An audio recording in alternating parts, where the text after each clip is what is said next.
История Мэтью, Беверли и Грейс — это прекрасная история о любви и семье.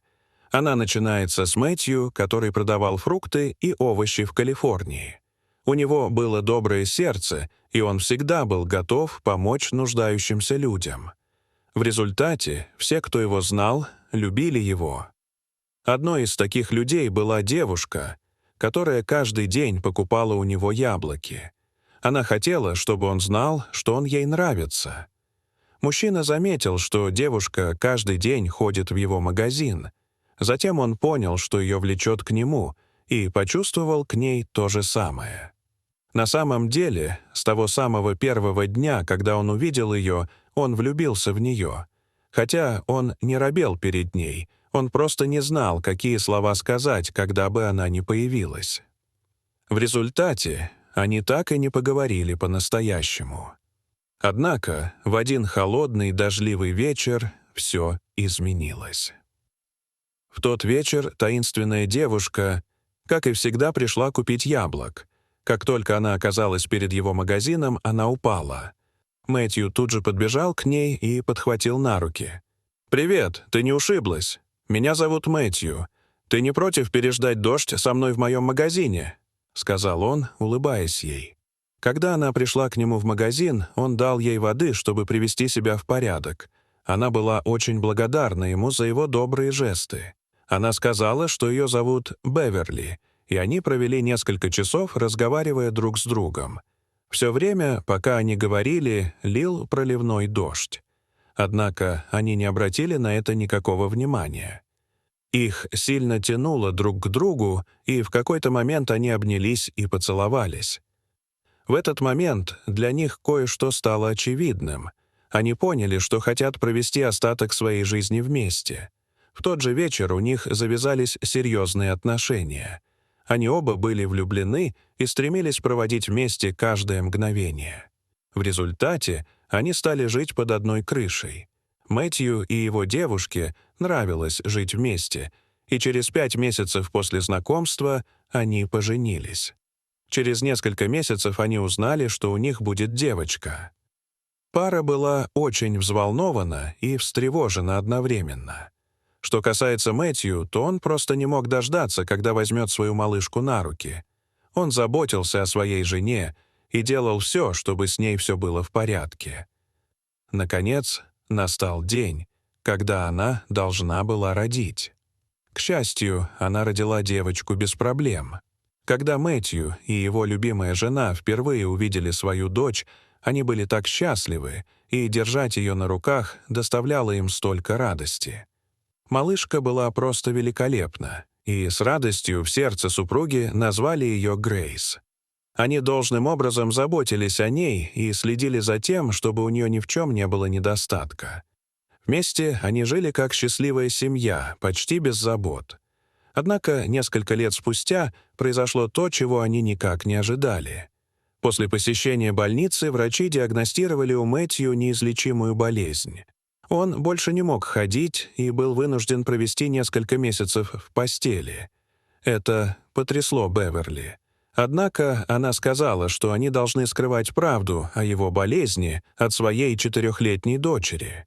Она рассказала их милой малышке, что у ее отца выпали волосы, потому что она сбривала их каждый день. Женщина надеялась, что со временем ее мужу станет лучше. В результате ей больше не нужно будет говорить их дочери правду. К сожалению, шли месяцы, а здоровье Мэтью продолжало ухудшаться. В этот момент они поняли, что больше не могут скрывать правду от Грейс. Она уже знала, что с ее отцом что-то не так. Хотя Грейс была еще очень маленькой. Она была недовольна тем, что ее мать и родственники скрывали правду о ее отце. Она понимала, что ее отец действительно болен, и знала, что его здоровью угрожает серьезная опасность. В связи с этим ей казалось нелепым, что они лгали ей и говорили, что все будет хорошо. Одно ясное утро мгновенно потемнело, когда Мэтью потерял сознание, потому что ему стало трудно дышать. Именно в этот момент они рассказали Грейс, что происходит на самом деле. В тот вечер Мэтью сам рассказал своей драгоценной дочери о своем критическом состоянии. С самого начала он никогда не хотел скрывать от нее правду. Он считал, что она, как и все остальные, заслуживает того, чтобы знать, что с ним не так. Мэтью знал, что его дочь понимает, в каком ужасном состоянии он находится, и рассказал ей все. Когда Грейс услышала правду, ей стало грустно, и она не смогла сдержать слез. В те дни она стала его самым близким другом. Она молилась за него, разговаривала с ним и кормила его. К сожалению, маленькая девочка была единственной, кто относился к нему естественно. Жена и родственники относились к Мэтью с жалостью, и это заставляло мужчину чувствовать себя ужасно.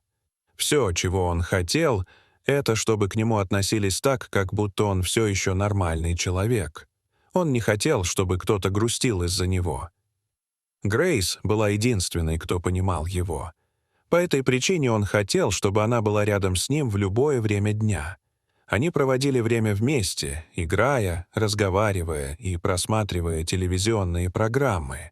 Умирающий мужчина дорожил этими моментами, проведенными со своей дочерью, поскольку они помогали ему забыть о неизлечимой болезни. Однако они оба по-прежнему понимали, что шансы на выживание очень малы.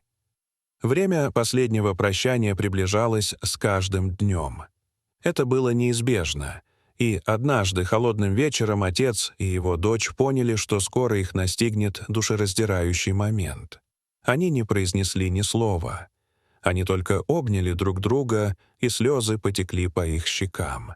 Они знали, что хотя физически они больше не будут вместе, их сердца и души навсегда останутся вместе. На следующее утро Мэтью позвонил своей жене, чтобы попрощаться. Он знал, что его время на земле почти истекло. В перерывах между слезами он сказал своей жене: «Милая, меня больше не будет рядом. Я хочу, чтобы ты продолжала заботиться о нашей дочери, когда меня не станет. И я хочу, чтобы ты знала, что я очень сильно люблю тебя». Беверли, которая тоже была в слезах, была совершенно ошеломлена словами мужа.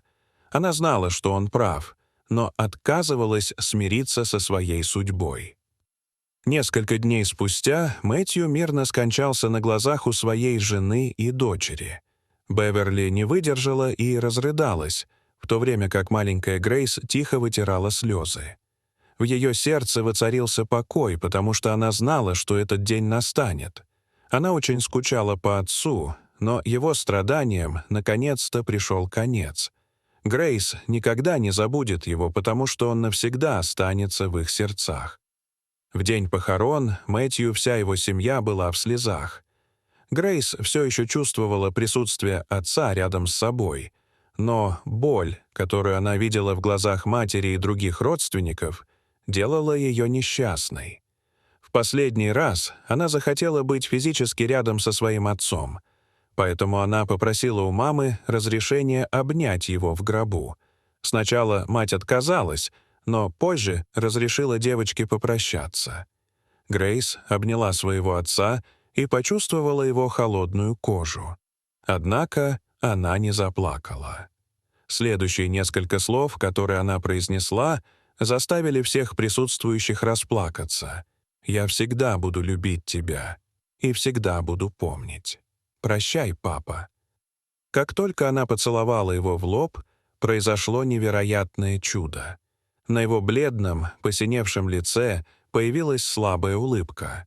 Беверли и все остальные присутствующие не могли поверить в то, чему они только что стали свидетелями.